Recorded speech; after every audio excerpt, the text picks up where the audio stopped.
Hi, Robin Forster here, just checking to make sure everything is doing what it's supposed to be doing because it wasn't a few minutes ago. So let's go ahead and get the countdown going so that those who were looking for the program and couldn't find us because we were having some computer issues will be able to find us.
Hi, thank you, and welcome. I apologize for the computer issues, but this is 2021, which is kind of a hangover from 2020. And so I am Robin Forster with Feel So Alive, in case you don't know me, and how interesting that my computer is being incredibly independent and doing whatever it wants. That was fascinating. But anyway, so let's talk about what's going on here. I'd like to welcome you to the Feel So Alive program, and I will be looking down at my notes just to make sure that I cover everything, just so that you know what's going on. I am the host, and if you're looking for health and business tips, and for those of us who are over 50 and running our own business and attempting to age with grace and flexibility, if that sounds like you, then you are in the right place. And let's go ahead and get started with how this is going to run so you'll know what's going on. Okay, so our program is usually two guests and then a little something sandwiched in between. And our first guest is about 10 minutes, and it's usually a healer with a fascinating discussion. Today it's going to be a little bit different. We have a nonprofit, which is going to be really fun. And then we have a hosted health tip, and that's usually hosted from Feel So Alive. And our second guest, which is usually a business person, but not necessarily, and today it's not. It's a healer who is also running his own business. And then upcoming dates and our contact information. So if you're wondering how this is going to flow, that is the flow. And interesting background. I know I didn't move. Our first speaker is Paula Free with Power On with Limb Loss. And our second speaker, I went through this whole program ahead of time to make sure that everything was fine, and it was then. this is now. And our second speaker is Dr. Tim Jackson with HealYourBody.org. But first, before we begin, we all know that our world is kind of a little wonky right now. We know that it's starting to get better in parts of the world, but last year here in Oregon and other parts of the United States, we had a lot of fires, and the planet needs our help. It needs our support. So what I'm asking is if you would be kind enough to join me in 30 seconds of quiet. And if you are a person who does prayer, let's send a prayer out to everyone, because we know there's a lot of hurting hearts. If you are a person who is into blessings or white light, whatever it is that you can do to help play it forward, to kind of give back a little bit. That is the plan for the next 30 seconds. So if you're driving and listening to this, please don't join us, okay? But for the rest of us, if you can just lower your gaze, close your eyes, whatever is comfortable and safe for you would be great.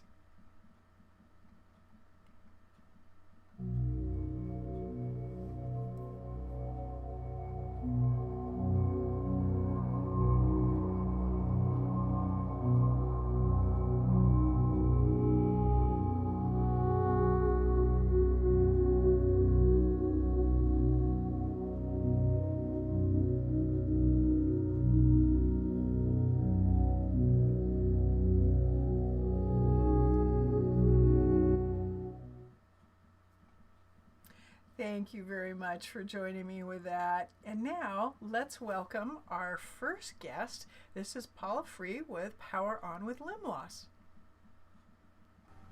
Okay. Hi and welcome.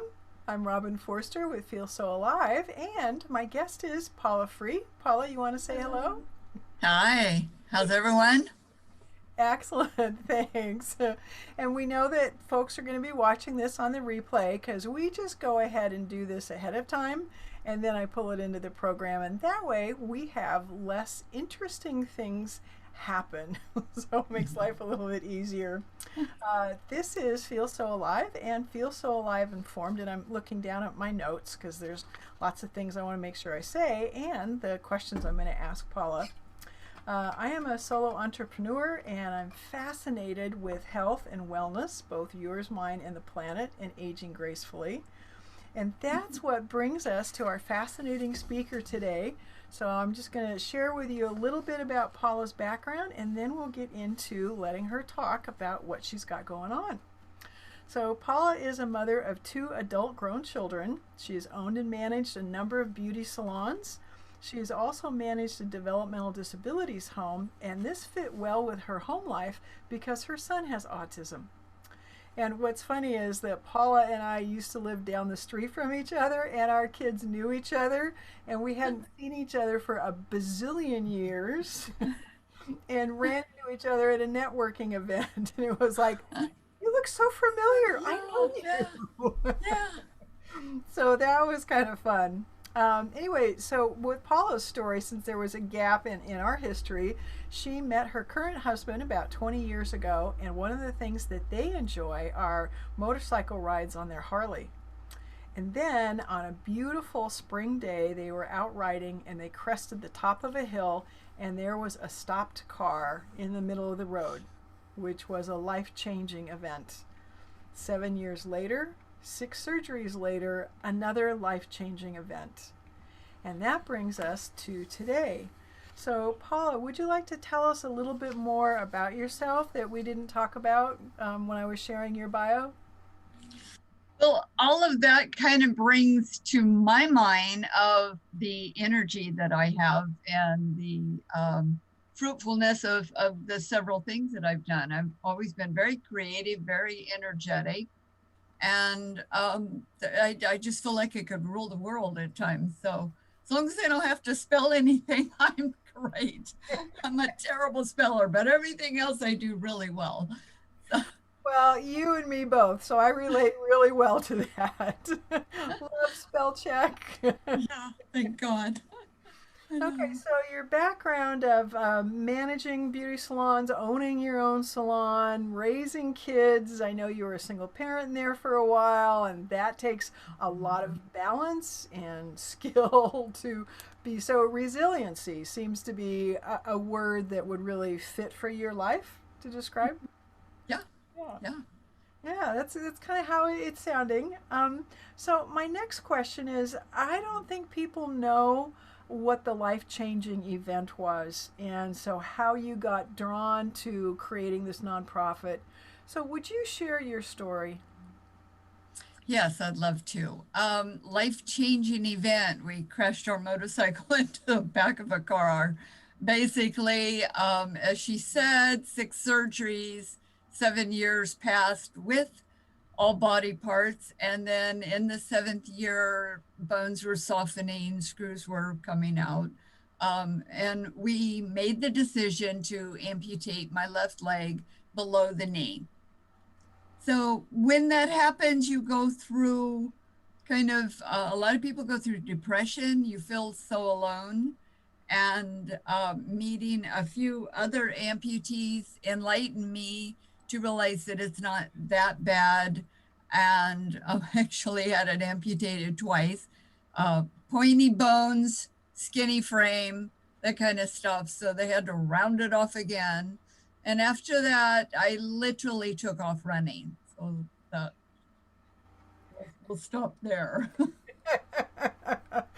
Well, it sounds like you have a lot of stories, and you've condensed this life-changing event into just a couple of paragraphs. And since we're talking 7 years, 6 surgeries, it sounds like there was a lot going on. And then after the amputation, so what was it that you found as you were trying to find your community, so to speak, other people who were in the same situation or similar? What was it that you found out? Basically, what I found out that there's no community here for amputees. But luckily enough, I did find another community. There is a huge organization called Amputee Coalition. I went to my first conference back east, and I was so overwhelmed. And then I met a girl that I'd been hearing about for quite a time, and she is a right below the knee amputee. I heard great things about her, and we have like 25 things in common. And when I finally met her in person, and we're just chit chatting like two women do, and she mentioned something about running. And it's like, oh, you did what? Um, I guess my mindset and what I've seen in lots and lots of amputees is you really don't think you're going to be able to do the things you did before. And then when you meet somebody that is doing those things you never thought you could do, and hopefully your mind opens up enough to realize, well, if she can do it or if they can do it, I can do it. So it started off with that. And then I went outside and I tried to run, and that's like really trying to walk for the first time with basically a 2x4 on the end of your leg. It's not, but that's what you feel like. Then, how how do you how do you make your body do that? How do you go up a hill for the first time? That was probably the worst.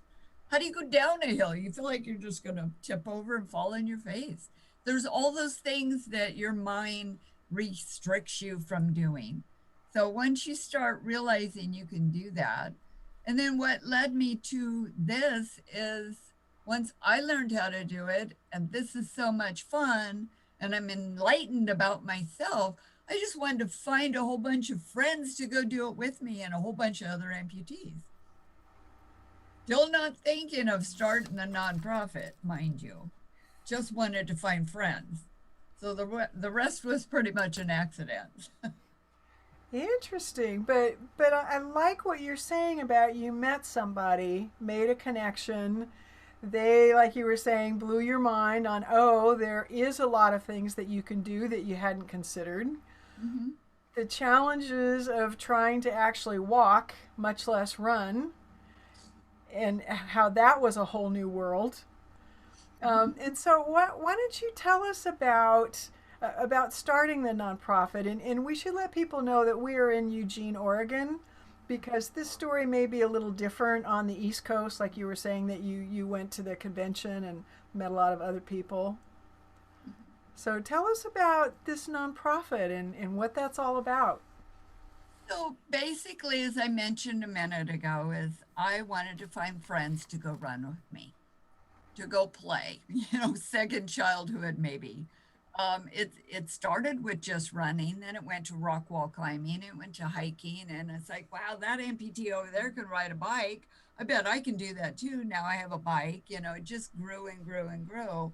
And then wanting to go to the Amputee Coalition, women's retreats for amputees, it just, well, another friend of mine basically said, why don't you start a nonprofit? There isn't one here.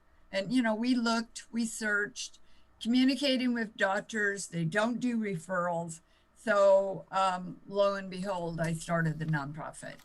So basically, the nonprofit has three main programs. We have a peer visiting program. So I'm a certified peer visitor. I've been trained through the Amputee Coalition.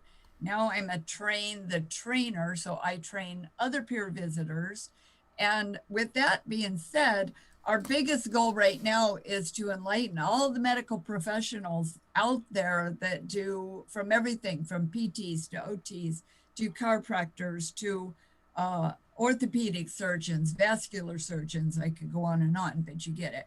So we want them to know we're out here and we want to build friendships and families and help people through those bad times and those in between times, because it doesn't just stop. It keeps on going. I've been an amputee now for 9 years, and every now and then I have to call somebody and say, what happens when this happens? I got my leg stuck on this morning. How do I get it off? Well, something was stuck in the pin. And, I finally worked it and got it off. So I've had to call my prosthetist on a Saturday and ask him, how do you get it off? And that kind of stuff. So you learn things and you share. And I had a girl call me the other night about an issue she was having. The other one is we do monthly support meetings. So we call it kind of our silver lining right now is COVID stopped us from meeting in person. Then we discovered Zoom, right?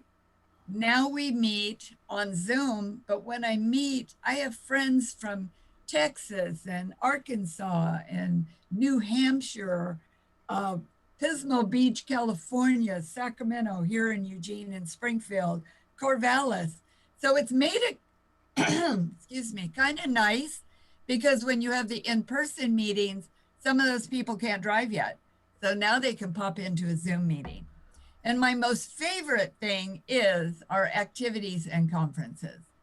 So we do bike day events, kayaking events, rock wall climbing events. We've done archery. I'm probably forgetting. We just did 2 ski events. And one of the kids that we're taking, he is so good. We hope to get him involved in the Paralympics, which is like big dollar signs, right? So we also do fundraisers for these kids that want to do things. I have a little buddy that's missing both his hands from right about here down.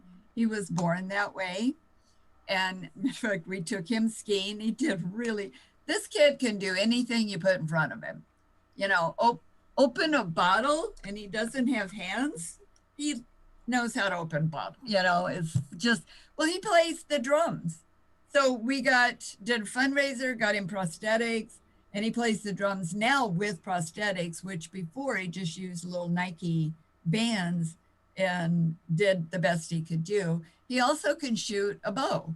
So we got him this grip that holds on with the prosthetics. And so those are my favorite things to do, is do fundraisers for kids so they can learn and build and grow in a really, really positive way. And it just energizes me to even do more. So we are in the early stages of planning our 4th conference. Last year, of course, it got put on hold. So this would be number 5, but it's number 4. And, we're not quite sure how we're going to structure it yet, but I have huge ideas and I'm sure it'll all come together great. Maybe it's a conference 4.5 because of 2020. It was in our heart, believe me. But what you're doing and the way that you're opening up the world and supporting folks who it sounds like probably weren't feeling like the world could be open to them anymore.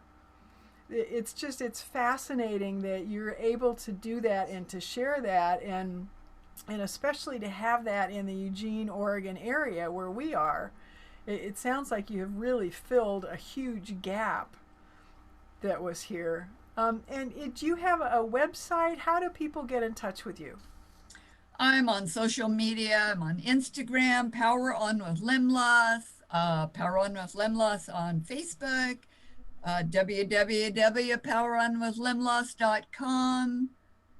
If you just Googled amputee support in Oregon, I'm going to pop up. Power On with Limb Loss is going to pop up. I've been known to go hang out in grocery stores and meet amputees out in the parking lot and in the store and block doorways. And, that is really, really fun when you run into other amputees. And, how do you introduce yourself? The little kids, I love summertime because I can wear a dress, I can wear shorts, and it kind of freaks little kids out. And one evening I was sitting on the floor at Walmart, just showing them how cool it was to pop my leg on and off and then stand up and dance around and show them I can run. And not that I was running through Walmart, but, Yeah. letting, and next, and, then one little boy, he was 2 years old. What did he call me? The bionic grandma.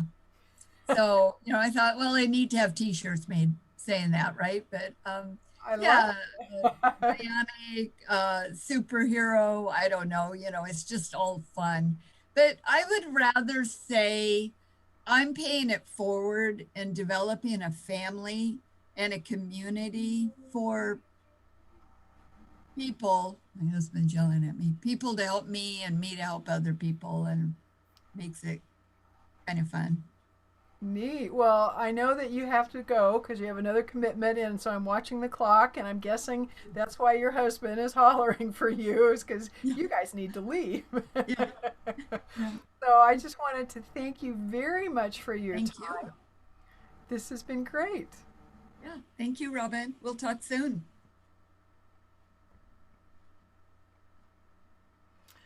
I wanted to try something new. But before I do that, wasn't Paula amazing with what she has done and created?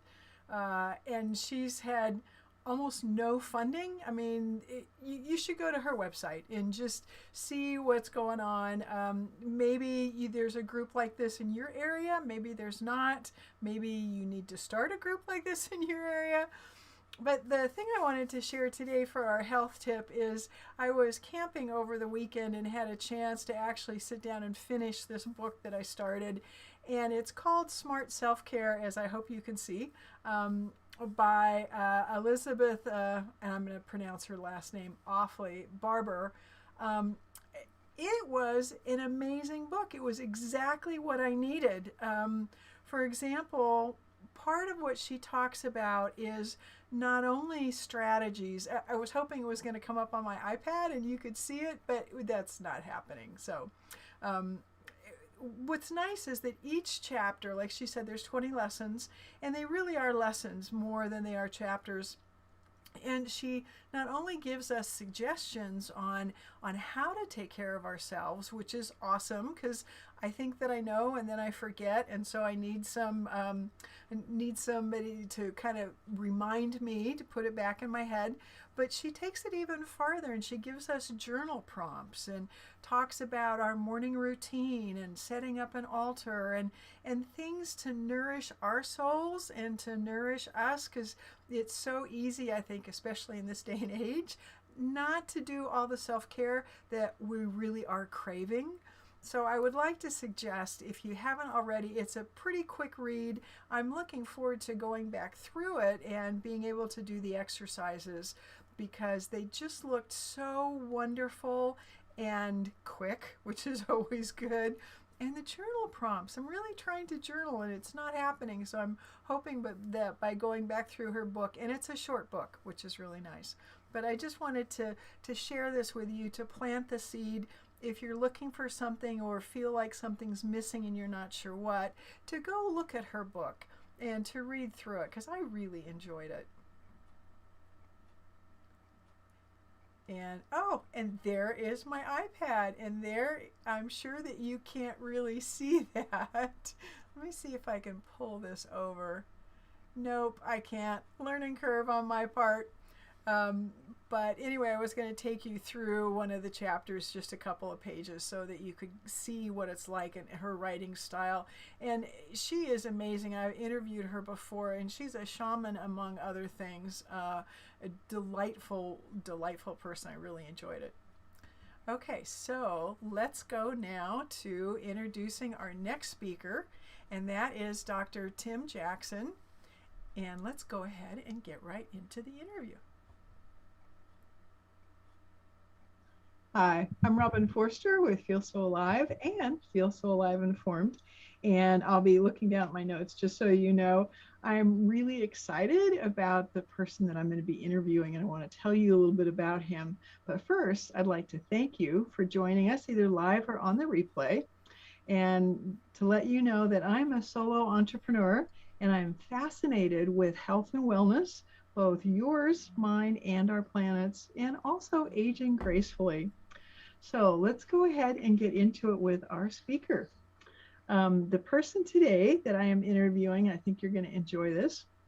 It's Dr. Tim Jackson, who is a doctor of physical therapy and orthopedic rehabilitation. And I don't know about you, but as we age, all those things are becoming more and more important. And he is also a functional medicine provider. So for those of us who want to be able to look at the whole body and not just have a provider say, oh, you have a hangnail, here's a Band-Aid, functional medicine, and I'm sure that Tim's going to tell us more about it. So you'll hear about that. He is also the creator of Heal Your Hormones, which is a boot camp that he wrote for a neurosurgeon. And he serves on the medical advisory board for the wellnessmama.com site online. And that has several million visitors. So pretty fascinating person. And Dr. Tim, if you would like to say hi.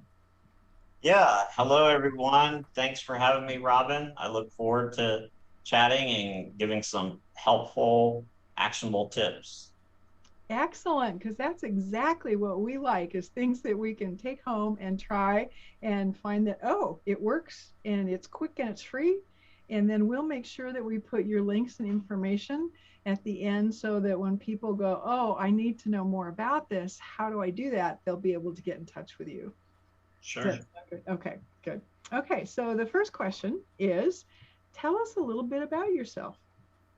Yeah, so I'm Dr. Tim Jackson. I grew up in South Carolina. I went to undergrad at Wake Forest University in Winston-Salem, North Carolina.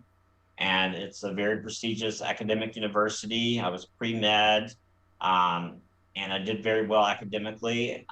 As I was doing my preceptorships at the Wake Forest School of Medicine, one of the residents that I was working with, who was also very much into lifting weights and exercising, he said, you know, I don't think you'll be happy in an MD program. Just get a ticket to play the game. So just get a doctorate in something in healthcare.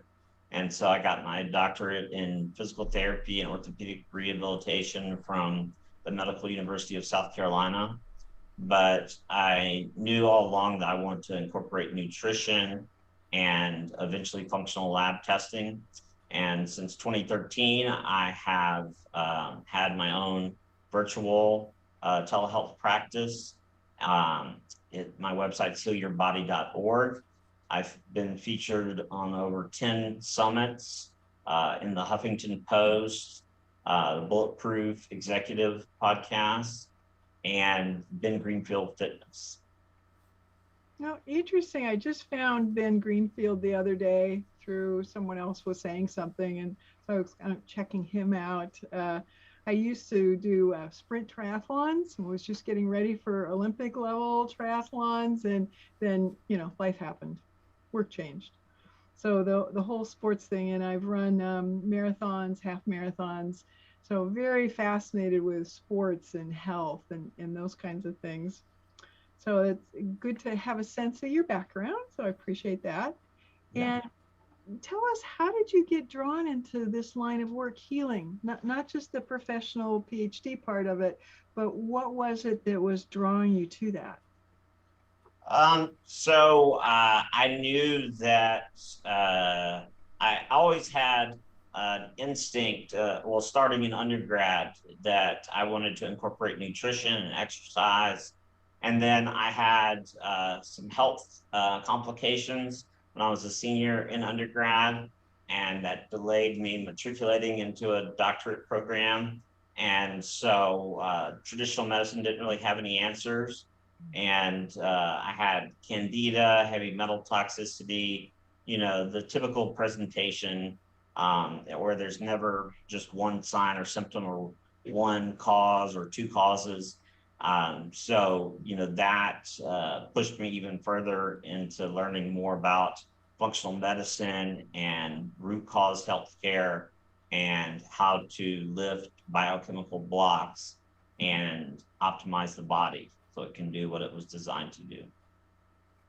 Excellent. Okay. For me, you've just opened up a whole can of worms, which is pretty exciting. So for those who are listening and can't ask you the questions, can you tell us a little bit about functional medicine and what that really is in real life? Yeah, so functional medicine simply means that you're examining root causes and that you're looking for blocks in normal physiological and biochemical pathways. And so that can be anything from dysbiosis in the gut, where you have an imbalanced ratio of good to bad bacteria. It could be mold toxicity. It could be EMF pollution. It could be hormonal imbalances, such as testosterone deficiency or estrogen dominance in both men and women. And, you really have to evaluate all those facets and a few others in order to get a clean picture of what's going on with someone. And so it's never, just one thing that's causing someone's symptomology. And so, you evaluate all the systems, and, usually there's a typical systematic hierarchy that you go about things in terms of addressing the root causes. And you gradually sort of peel back the layers of the onion. Interesting. Okay, that's good to hear that you're at more just one little piece, because I've always had issues with that with a traditional medicine practice in the United States, because it's like, no, I'm a full person. It's not just my hangnail, to use the example I was using before. There's more to it than that. So can you give us an example, thinking of functional medicine, when someone first reaches out to you, let's say they're contacting you for a discovery call and you're trying to figure out whether you can really help them. Where do you start with that? I get people who come to me who've been to 10 other doctors before me and who have a ton of lab work. Some people are just biohackers, health enthusiasts who want to get even better and learn more. And so, if someone doesn't have any lab work, then we get the process started with that. But typically, they come to me with lab work, and we may just have to add on to it. And, then we make sure the foundations are in place in terms of sleep hygiene, air quality, water quality, social support system. Do they feel safe and secure in their environment? Because if you don't, nothing else will work. And so, you can have all the right nutrients and supplements and IVs, but if you don't feel safe and secure, then your nervous system's going to be ramped up where you're in the fight or flight response. and that kind of derails any therapy from working. That's a really interesting point. And so I'm just thinking about the times that we're in now, where most everyone is looking at this era that we're in as a huge trauma, and that we're all feeling the trauma all day long. And that's not even including the folks who are in the hospital or who have lost loved ones because of this. So what would you say or suggest, since we're all in this big trauma pool together, how do we kind of chill that out so that we can get better rest and drink more water to be healthier? Well, I think for one thing, stop watching the news, because most of it, and this isn't conspiracy theory, it's just fact.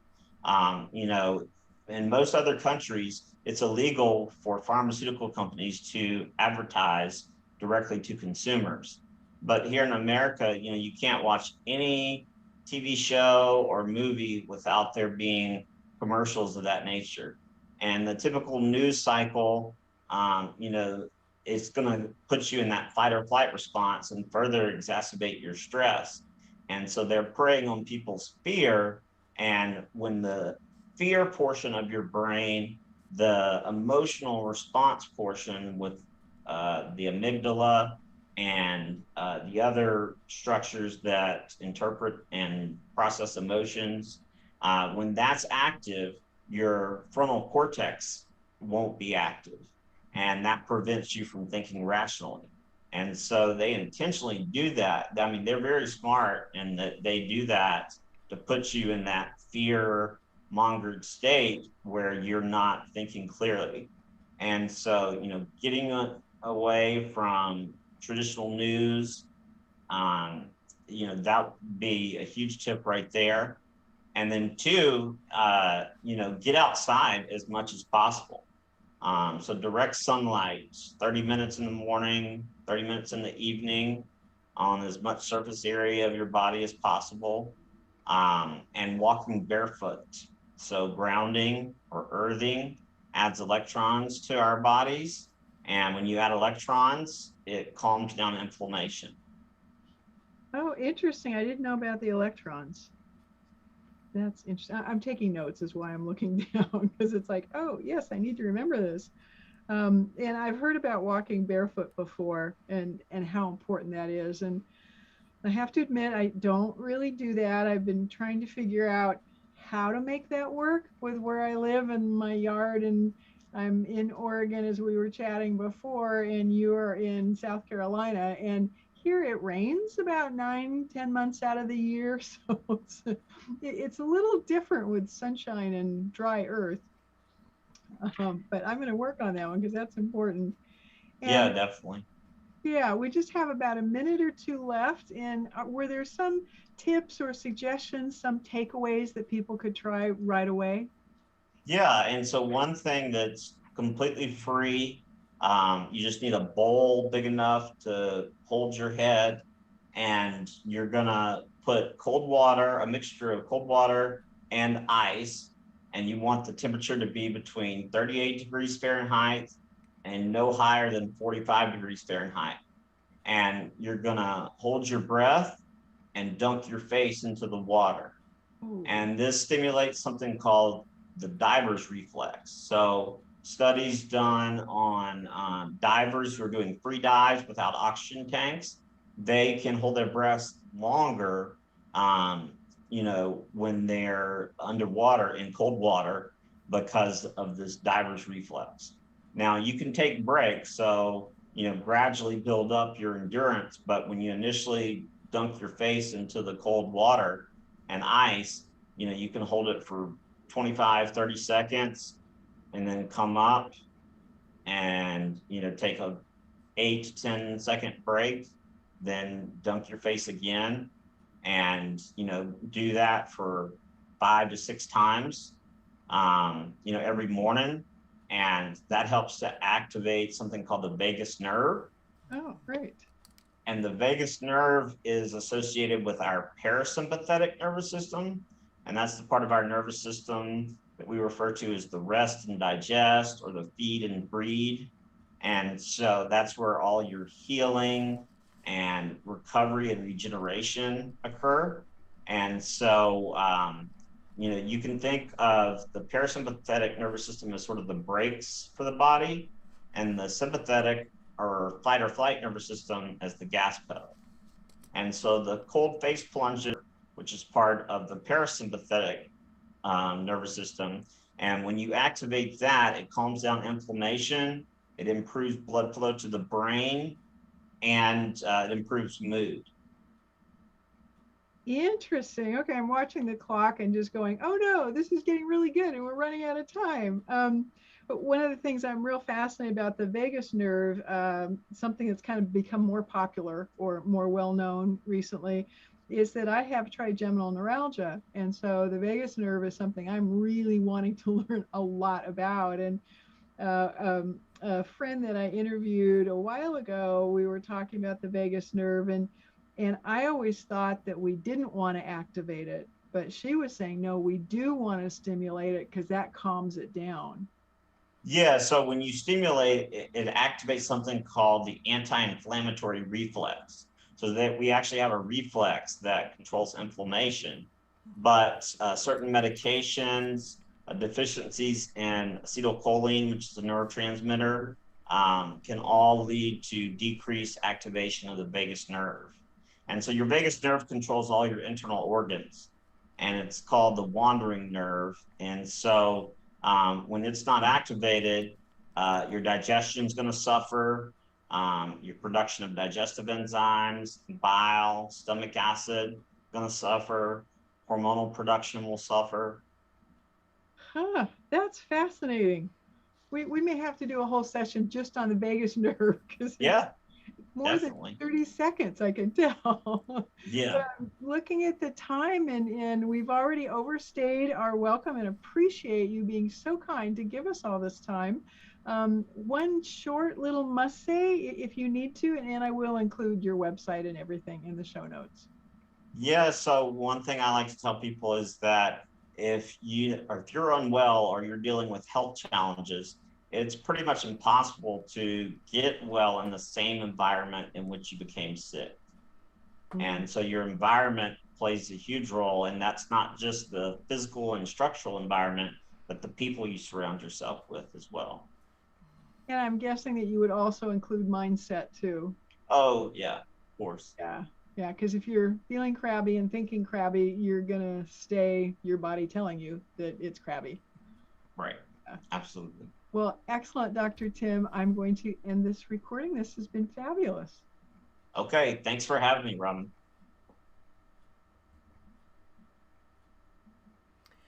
And thank you very much for joining us. We have some changes in our program, just to let you know. We are every Thursday, not every Thursday. I've been thinking about going every Thursday. We're Thursdays, the second and fourth Thursdays of the month, and we're changing the time. We're moving from our 1 o'clock slot on the Pacific coast, on the left coast time. We're going to shift it over to 3 p.m. There's just some conflicts that have been coming up consistently, and I thought, well, this might make it easier for folks because it'll be 3 o'clock Pacific time, 6 o'clock Eastern time. So that might make it a little bit easier for folks. And you can contact me if you have any questions, or if you know of somebody who you think would be fabulous to interview that is really interesting. I would love to hear about it. You can contact me at robin@feelsoalive.biz. And also wanted to let you know we are hosted by Feel So Alive, and that's my business. And if you're looking for the replay, all you need to do is go to either Facebook and go to Feel So Alive MKGP, and that's the abbreviation for marketing group, because who wants to type all that out, right? The other place you can find us is on YouTube, and you can go to Feel So Alive, again, MKGP or marketing group, on YouTube. And while you're there, don't forget to subscribe so that you will, and click the bell so that you'll get a notice every time a new show drops. And don't forget to like us on Facebook so that you'll hear about us also. And thank you very much. That is the end of our program.